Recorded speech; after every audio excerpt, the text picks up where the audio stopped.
There is some torment in the creating of art, but the problem is when we put the torment as the condition and the torment as the thing you must have in order to create art, which isn't true. Create for No Reason is your weekly dose of inspiration to create what you believe should exist in the world. It's where passion meets craft, and we explore the joy of the creative process and building a meaningful body of work. I'm so excited about this episode because it is all about the writing process. I was joined by my friend Terri Trespicio. She is an award-winning writer, speaker, and author of Unfollow Your Passion: How to Create a Life That Matters to You. She did a TEDx talk called Stop Searching for Your Passion, and it has been viewed more than 8 million times. 8 million times. That's so crazy. She's a former magazine editor at Martha Stewart. She's been featured in Marie Claire, Business Insider, Oprah Magazine, on the Today Show, and so many more. She is a writer, a speaker, a creative.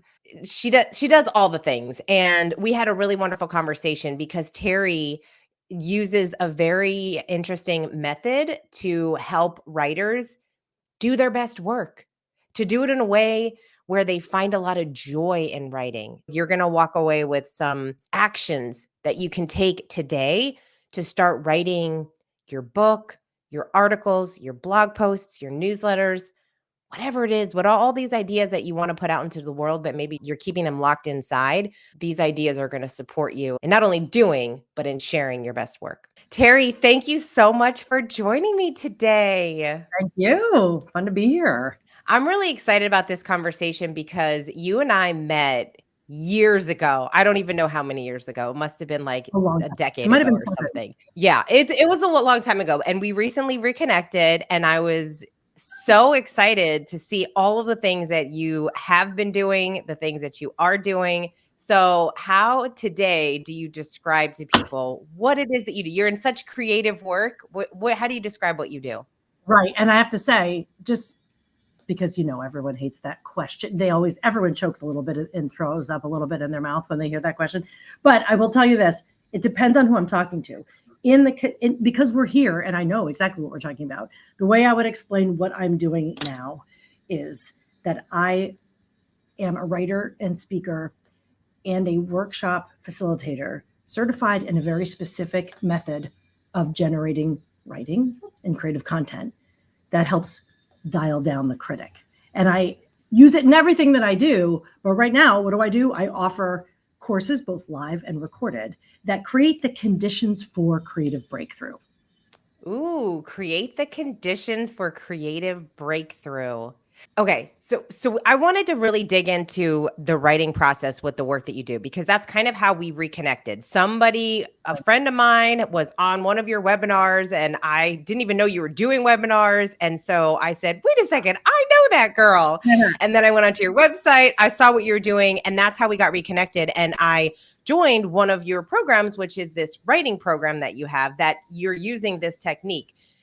When you and I had a call, one of the things that I found so interesting, because you asked me about writing my book and what that was like, and I told you about, it was, there were parts that were so hard and it was really challenging, and I felt like I had to get through all this messy middle, and you were like, I don't believe in that. I think it should not, I don't believe in that it should be hard and all of this criticism. So can you talk about the process that you use to help people in their writing process to get their best writing out and do it in a way that's not so painful? Right. Here's the thing, and you just hit on something there. It is hard. I've even heard you talk about it with your other co-hosts or guests, that, anyone who endeavors to write, no one's ever going to make anyone write a thing. The people who are called to it, who want to do it, are the ones who will say it's hard. And that's because I believe there are two competing urges. There's the desire to write, self-expression, creativity, and there's the desire to be right.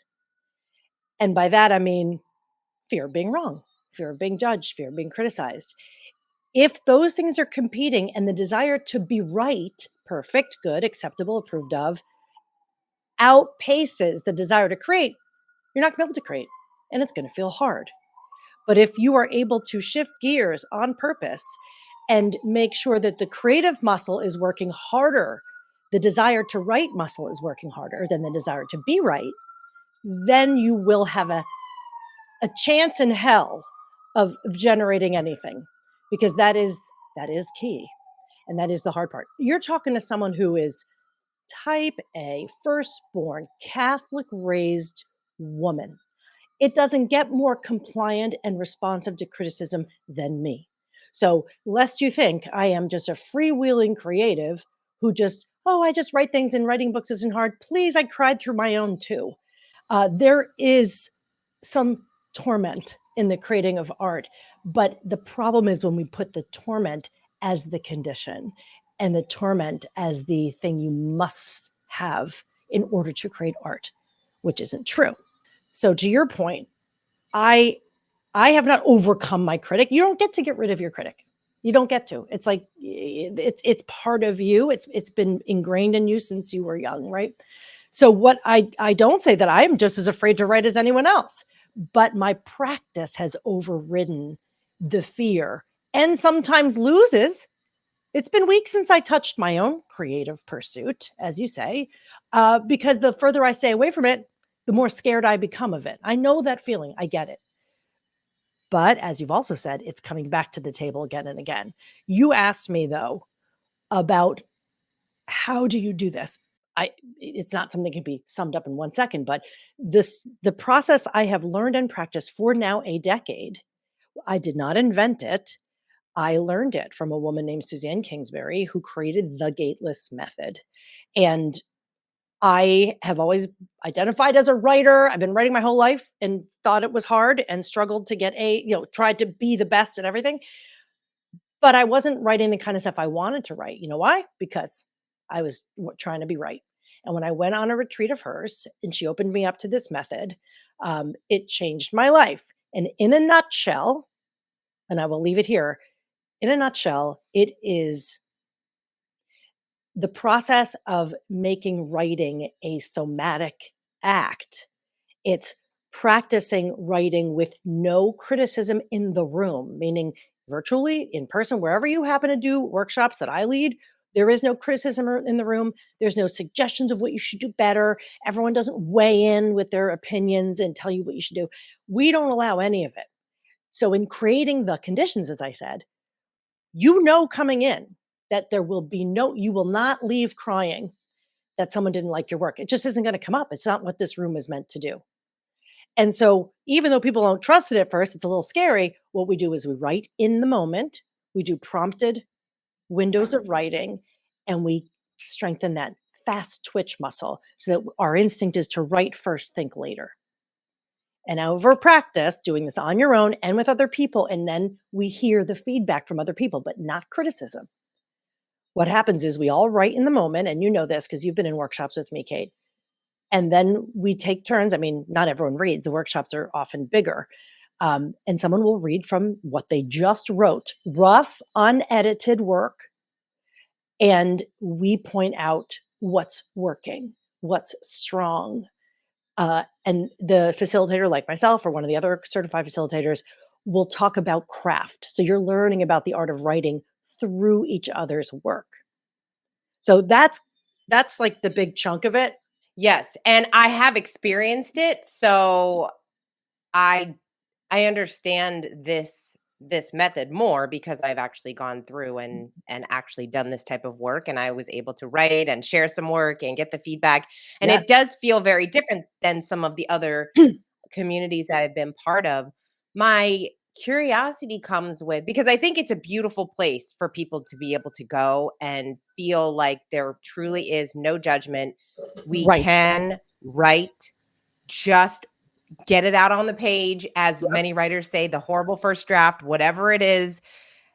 However, I'm curious your thoughts on, like, where do you find that balance of wanting to receive that less criticism and more just here's what I feel like you're doing right versus some constructive criticism that ultimately will help enhance your writing and getting better in that?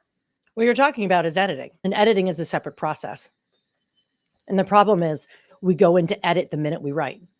So, no, you don't need feedback and criticism and constructive criticism on your piece the minute you write it, any more than you need to go to med school the minute you're born. I mean, like, it just doesn't, it's not required. Trust me, I was this person, and I see all these people come through because they're the ones who need this the most. And they say, but I'm not going to get better if someone doesn't tell me what I'm doing wrong. There is a place for learning and craft, but the belief that I can only get better when someone tells me what's wrong is based on a flawed and really patriarchal model of everyone else knows better. And this has been proven. Marcus Buckingham, who has done a lot of research in the world of leadership, and he's one of the biggest leadership consultants in the world. And he published a piece in Harvard Business Review called The Feedback Fallacy, which you can find. And it goes and takes apart 3 of the theories of criticism. One being you're an empty vessel and you know nothing until other people tell you what to do. Things like that. Like you can't see your own flaws and everyone else has to point them out to you. These are very hard, ingrained ideas of what criticism is. Of course, I'm a consultant in the other things I do. Of course I give feedback. Of course I know what will work better in some cases. But I don't get to that until we have done the work first. And most people don't. They rip it out at the root before they've even given it a chance to take root. So, no, the minute you write a piece in a workshop with us is not the minute you start editing it. In fact, I walk people through a process for editing that is gateless editing, which means we don't cut. We don't over pluck our brows so there's nothing left.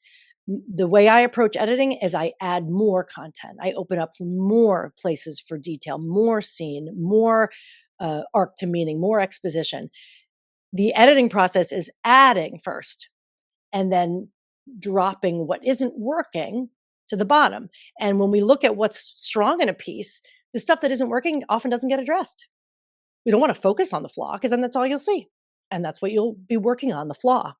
When really you're going to be better off if you lean into the strengths and let the stuff that isn't so great fall away.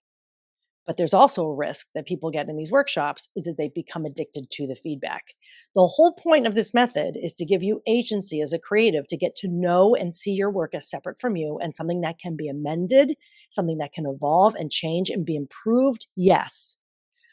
But you are the ultimate judge of that. You need to trust your work. When people write a thing and hand it off and go, tell me if it's any good, I say you will never have control of your work. You must know it and love it into being. So I love something before I hand it off. And then, I published a book. I gave it to the editors. They said, this doesn't go here. We need to, fine. But I'm dealing with now a tree. I can move things around, like we have more to work with. And there's a reason and a time for that. There has to be. Editing's critical to the process, but we are our own editors first. We need to be. And that is what has made me trust my work more. The problem with the model of tell me what's wrong with it is you don't trust your own work. You trust this person over your own work. If you don't trust it, it means you don't know it yet. And you need to spend more time with your work, which means you need to spend more time writing and not cutting it out.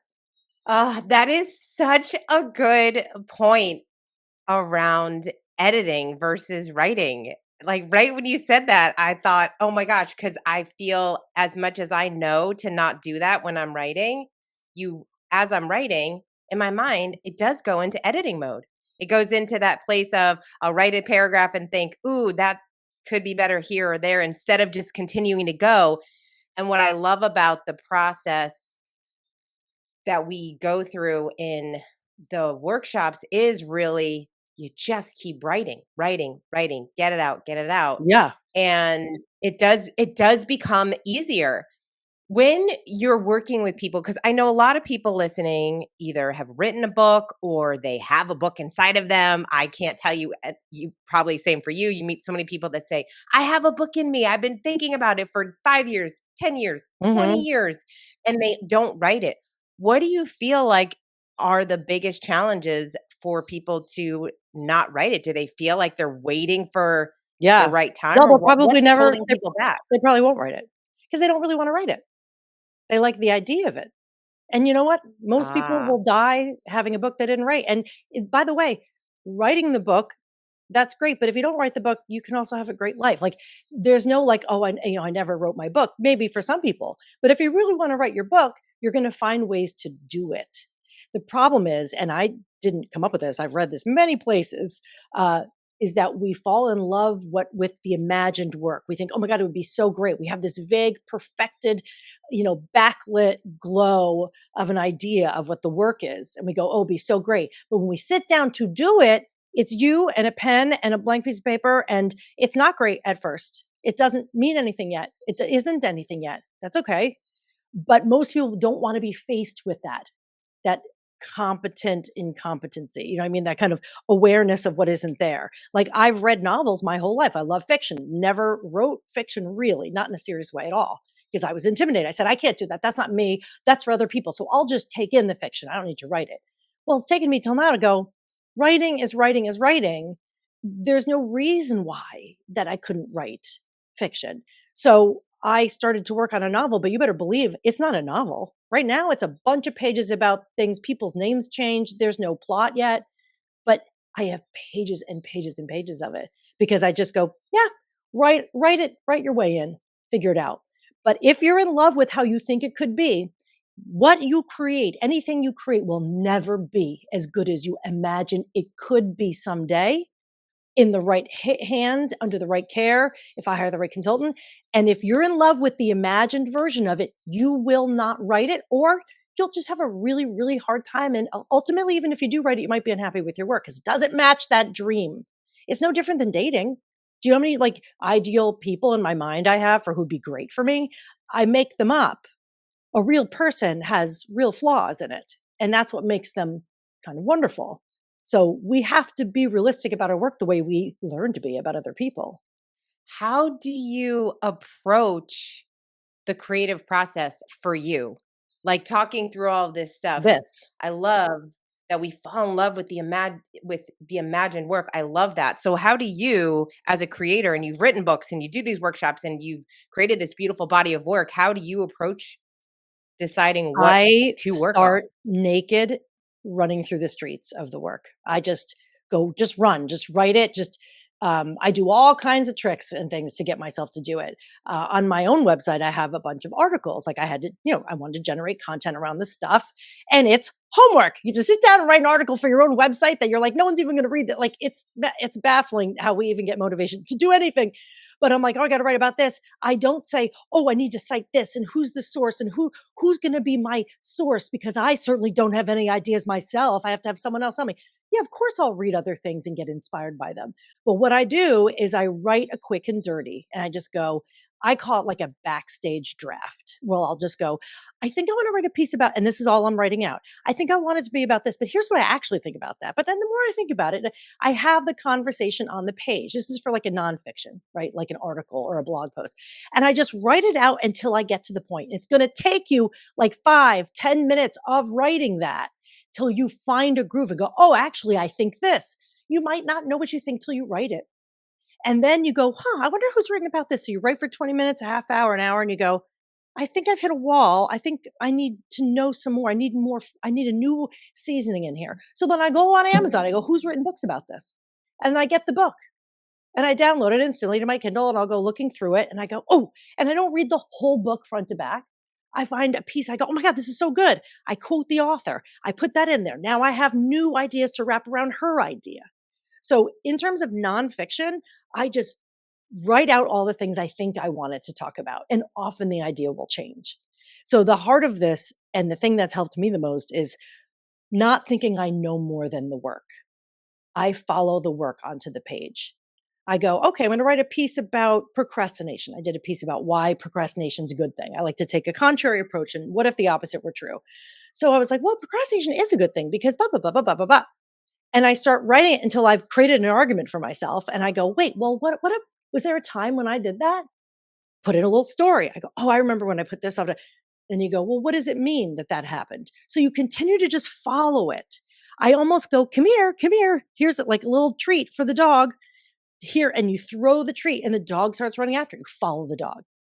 And you just go, oh, well, how about this? How about that? How about that? Throw everything in there. Then I walk the hell away. I close the computer. I say, okay, that's enough. And I let it sit like you'd let a tray of brownies sit on the stove to congeal so you can actually cut them. and I walk away for a night, 2 nights, whatever. Or maybe fresh in the morning. That's another trick. Write when you're tired. Write when you're tired at night because you will not be as critical because you're too tired to be critical. And so you'll write a bunch of stuff and go, this is just bad, but whatever, who cares? Just write it out. And then morning you with her coffee is so grateful that you stayed late and did a little work. Because then when she sits down to look at it, she has something to work with. And so your morning crisp editor, you, who's had her coffee and is looking at the draft, goes, oh, I like it. There's some good stuff in here. I love this. I love this. Let's move that up. Let's explore that. And then that editor takes it a little further. You work on it no more than an hour, 90 minutes. Do something else. Walk away, change gears, write something else, go for a walk, do your laundry. And then later you come back to it. And you'll be astonished that the work seems to change when you walk away from it. So that's for nonfiction. Okay, it's not. It's for everything, by the way. But that's what I do when I'm writing a nonfiction article. I let it rest. I go back. I let it rest. Same with fiction. And I am not the expert on writing fiction. So how the hell do I approach something that is terrifying and intimidating to me because there's so many writers I look up to and work that I read and go, oh, if I could have written that. I allow that stuff to be this sort of foreplay of the creative sex that is writing. Because I find writing to be, well, first of all, it's a creative act. So creative, reproductive, they're all linked. Writing should be it should feel sort of sexy to do. If it's all in your head, that's no fun in bed and it's no fun on the page. So for writing, first of all, Kate, I don't talk to people about my work who aren't in my community. So I have a good friend, Daisy, who's another teacher in this program. By the way, it's called The Studio, where you can drop into any of these writing sessions for an hour and several times a week and try it yourself. And I'll send it to Daisy. I'll write a draft and I'll say, here, this is very rough. Could you do a gateless read of it? Read through it. Tell me what you're loving in it so I can focus on that. And then she'll do that. Then I take it and I go back. Oh, I do love that. You have to literally make love to these pieces. And it doesn't matter actually, fiction or non. So I love that you said to write late or write when you're tired and then to give it space to breathe. I sometimes it's hard for me to do that because I am writing it and in my mind I think, "Oh, I'm writing this piece and I want to get it out." Instead of I'm writing this piece, let it sit for 24 hours and then maybe I'll share it later. So but this is kind of more when I'm thinking through maybe an idea for a book or something like a long form piece of content, but it's almost maybe what I want to put out on social media to just kind of get it out like as a blog post or something. So But does that how work do for you you? like when Does that work for you though? Because if your process is for social media, it's quick, it's digestible. If yes. you like to write quickly and share it, there's nothing wrong with that. Well, I think sometimes it's good and sometimes it almost feels like I'll share something and then I wish that maybe I waited because now I feel like I could have created a longer piece or a better piece. But even as I'm saying that, I'm like, well, then you But can it's do listen, that no, too. you can You do that too. First of all writing should be rewriting. And since you have a brand, yes. Kate, and a book and ideas that you continually support, you can take the seed of that idea that you threw out there quickly so that people could have it, which is a very generous thing. But then you write it out further and then you unpack other stories and it's a new piece. And you post that. You think everyone read the first one? So we No. can use and reuse. So that's something else. So with a book, you don't publish a second book saying the same thing you did in the first book. Not exactly the same, because that's a finite, you have it in your hand, it's done. But with social media, it just moves differently. But to your point, see what would happen if you gave it a day. Even a few, I'm talking just a few hours. When I write an email, because I write all my own emails, obviously, and I put quite a bit of time into them, and I'm anxious to send it, but I'll go, no, walk away, go do something else. And when I come back, I always find something I would like to address or improve. But that clarity comes with walking away. So this idea of writing and editing in one fell swoop, like, no, you don't have the distance. You can't. You cannot be the best editor when you were just staring at it with writer eyes. And I think people don't walk away enough and then come back. So I feel like what I've always said is start writing. Everyone starts writing, whether you're a beginner or you've been writing for 30 years. Every time you sit down, you start again. And the difference between someone who writes and makes it a part of their life and who doesn't is The person who starts and then never starts again. Well, they never go back, so they never started again. So there's all this emphasis on finishing, finishing. Finishing what? Who's in a hurry? Where's the fire? If you don't keep starting, you will have nothing to finish. Yeah, that's so true. Do you have a creative or a writing habit where it's every day you Nope. get, because I know you send out emails and stuff. You don't have like a sit down 8 a.m. every No, day. I This have is the resisted that. I've resisted it. I've done bouts of it. Some people really like doing that and they wear it as a badge of honor. They sit down, they write 1,000 words a day. I'll do a spell of that. There was a spell of that for a week this summer. Every day I took my notebook into the park and I wrote for 20 minutes. I was like, oh, that was so good. I feel so good that I did that. And then I just stopped doing that. So, this whole idea that you have to be disciplined, if something is made to feel like work, you're not going to do it. So, to me, I'm someone who likes spontaneity, surprise. I like to surprise myself. Um, but I also do like ritual. So I'll tell you, this past winter, I was in a ritual and I loved it. You have to love it. Can't be routine, it has to be ritual. I got up, I had my coffee, I would get up super early. I've not seen that side of the morning yet since, but I would get up every morning really freaking early and I sat down and I'd say these first half hour, this freshly driven snow of mental state is mine to use. And I would read for a bit and then I would write and it felt so good. Uh, and then Then I sort of fell in love. I really had a whirlwind romance for a few months, and I didn't do shit. So, like, life happens. I was totally on my own and solo and working, and then as soon as I fell in love with someone, we've since broken up. So now I'm back to like, well, we gotta get our act together again. But, like, life happens. We can't be so hard on ourselves, but it's good to find a thing that you really like. For me, I like to be like, "Today, I think I might go out to this coffee shop. I'm gonna buy myself a $7 latte. I'm gonna sit there and write, and that's a gift to me." That isn't, "You better write. You're not a writer if you don't do this." No one's saying that to you.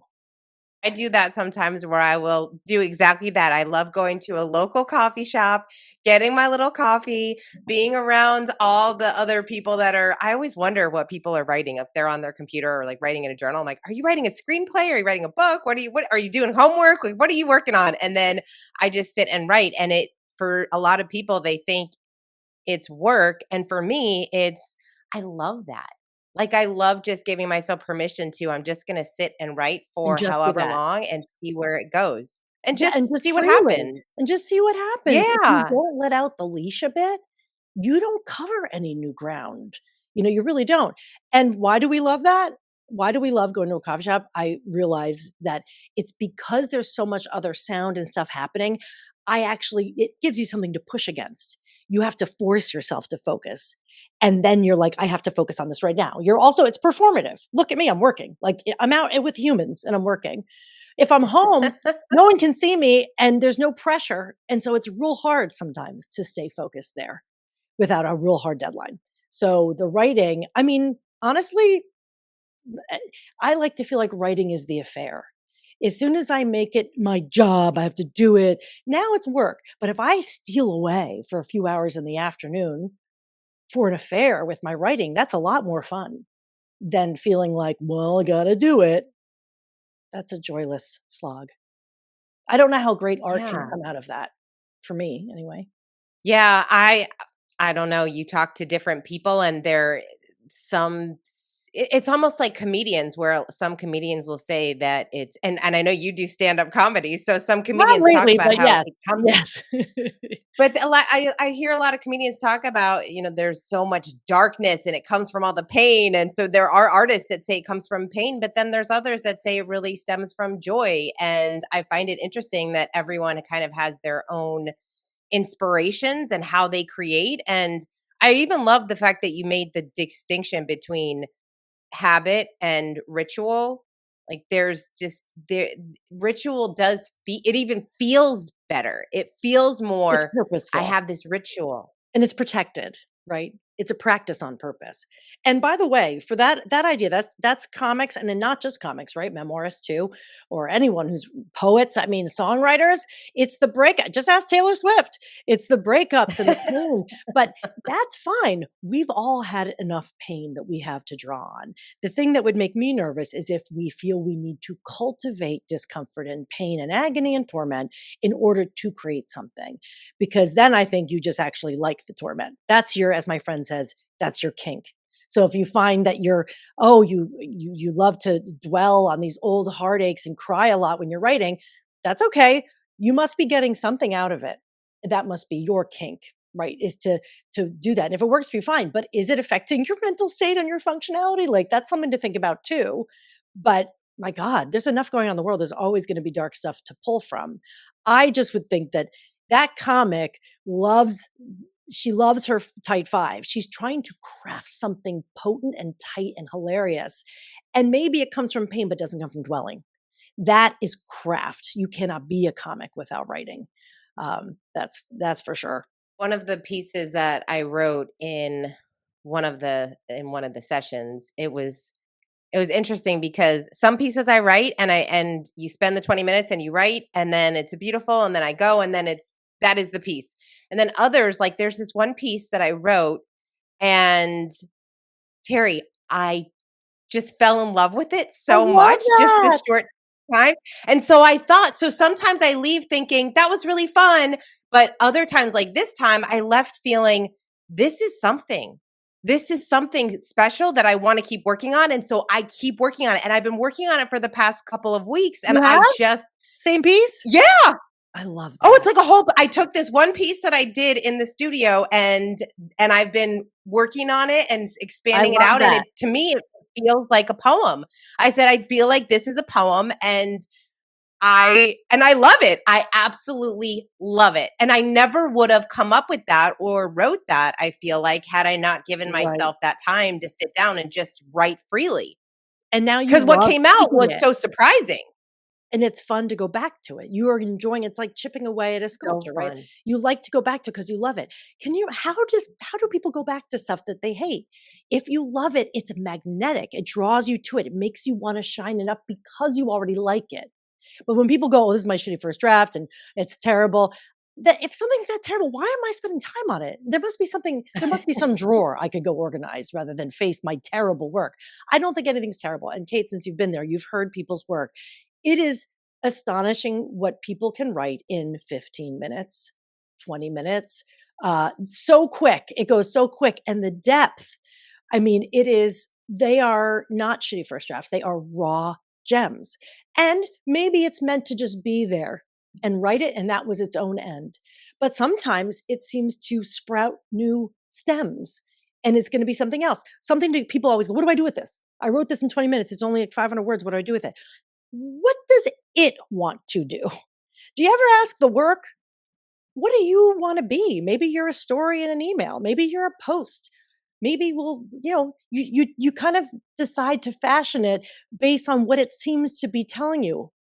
We don't listen to the work. We think it's all cognitive. Well, I have to do this and force it into this or make a story out of it. And someone else gives you annoying suggestion and says, you should write a novella. Oh, okay. I guess I should write a novella. How do you write a novella? Stop.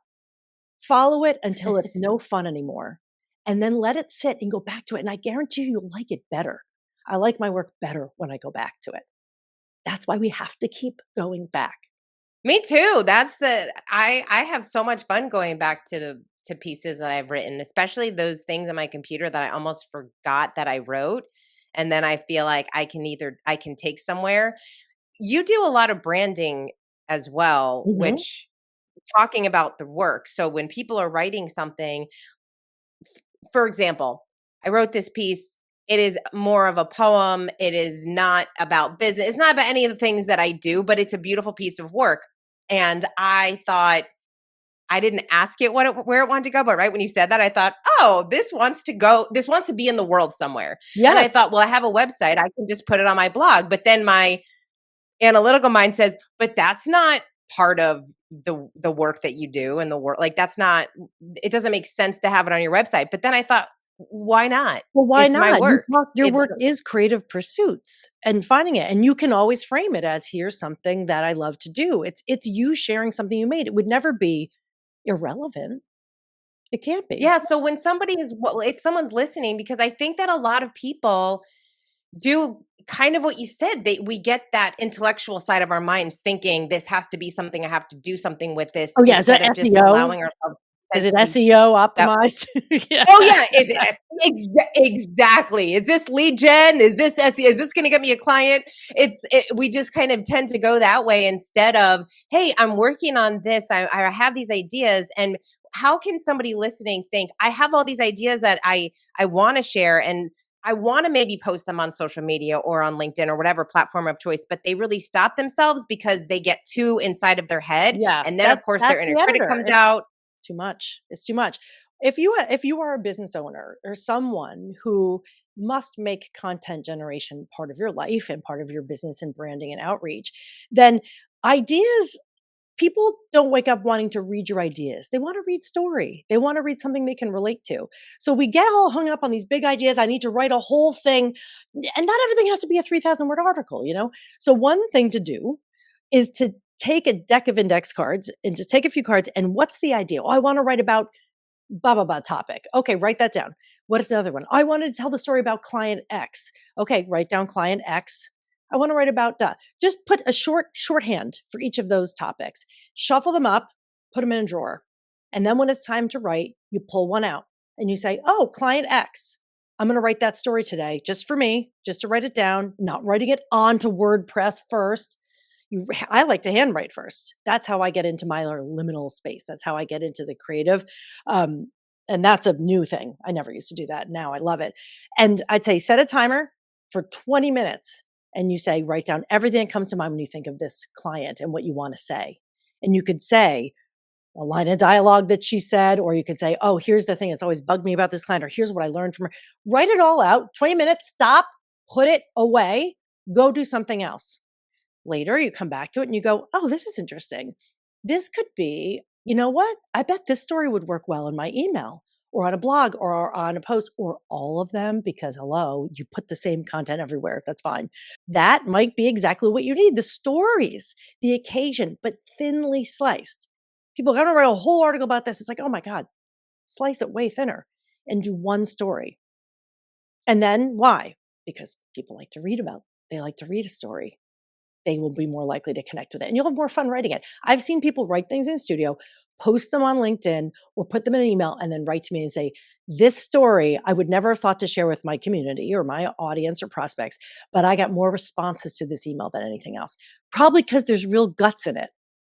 You know, when too much of the writing is strategized, it is a snooze fest. Like every time I write, I try to say something that feels really revealing or unexpected, like in everything. Why? Because I'm trying to trick people? No, because for me, I want to have fun doing it.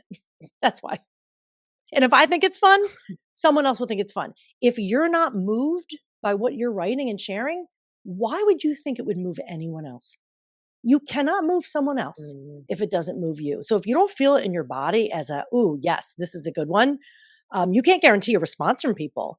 But if you're not really in it, good luck getting any kind of engagement around it.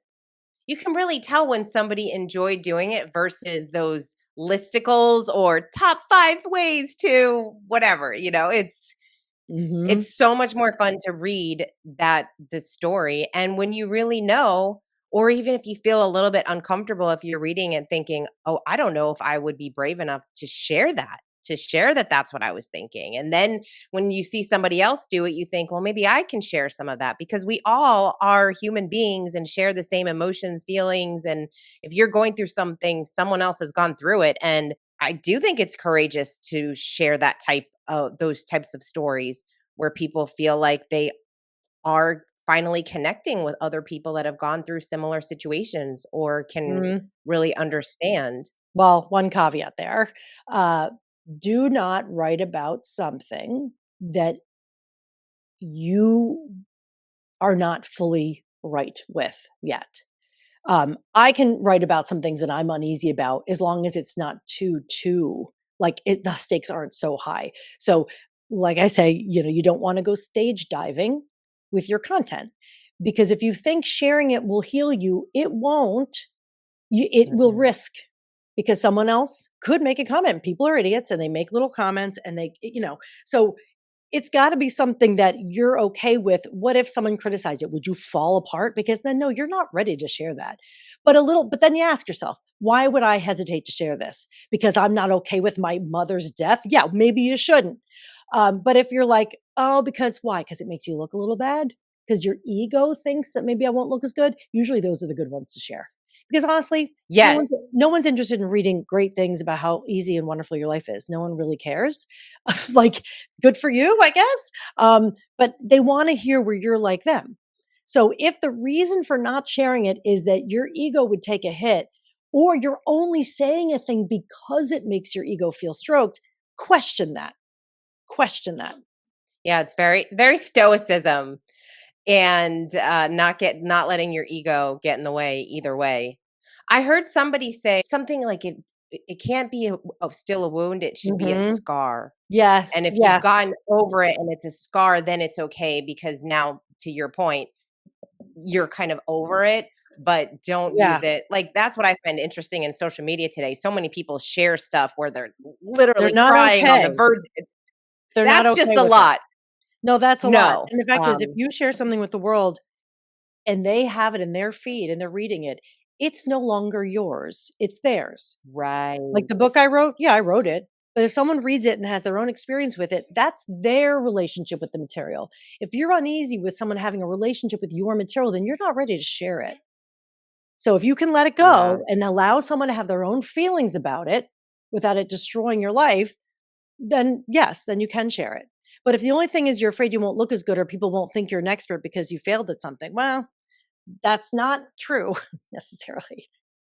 They want to know, that you've experienced that stuff too. All right, Terry, I ask all my guests this one question. What is one activity that the listeners can do in 10 minutes or less to help them live a more creative life? Well, I think what we're saying is probably the thing they should do. Like, I would challenge the listeners to set a timer for 10 minutes. I've done that in workshops too. I will give you a prompt. And it's not like you're not telling you to write down your goals or like, here's what I have to do. There's so much have to do. I would say set a timer for 10 minutes and write to the prompt a time you made something. I've used that in workshops before. And you can take that to mean whatever you want. The time you made something like from scratch, maybe it was sourdough bread, the time you made a mess, made a fuss, made a difference, made a friend, a time you made something. Don't overanalyze it. Set the timer and just write whatever scene comes up in your mind, and you're not allowed to get in the way. You let the pen lead and I actually encourage you to do it handwritten because it's messy and it's loose and there's a lot more of your body involved in it, and handwrite for 10 minutes and then walk away from it and then go back later, a couple hours or tomorrow, and then go back and read it and discover what is interesting about it to you. That can be a profound exercise in tapping your creative instincts and genius. Beautiful. I love that. I love that prompt. I'm going to try that. It's a good one. I like that a lot. Yeah, it is a good one. All right, Terry, thank you so much for being here. We mentioned the studio a couple times. So where can people connect with you and find out a little bit more about the studio? Yeah, well, I'm on all the things. But if you just go to territrespicio.com/studio and reach out to us and tell us that you heard it on this podcast, and that would be amazing. That's the best way to check it out. And you'll see Kate there. Yes, I will be there. All right, awesome. Your work is amazing. And Thank you. I'm just so grateful that you are courageous enough to share it with the world and keep creating. And I'm looking forward to us staying connected and not Me letting 10 years too. go by. No, please no. Thank you so much. I hope you enjoyed this episode. What did I tell you? There were so many incredible insights. And I told Terry after we stopped recording, I feel like this episode is really going to push somebody, and maybe that somebody is you, to really dig into their creativity. It's almost as though we need to sometimes give ourselves permission to find joy in the process, to find joy in not only the writing process, but the creative process, whether that's writing a book or starting a podcast or a YouTube channel or writing poetry or cooking or gardening, whatever your creative pursuit is, we need that permission to find more joy in it. Because when we find joy in the work that we're doing, it's so much easier to work on, so much easier to make progress. And when we do that, it helps us become the best version of ourselves. So I hope that you really enjoyed this episode. And I definitely encourage you to take advantage of that 10-minute activity, to take 10 minutes out of your day and just give yourself that permission to write. And I just love that prompt that Terri shared. So enjoy, have fun with it. Thank you so much for listening. And until next time, go create something.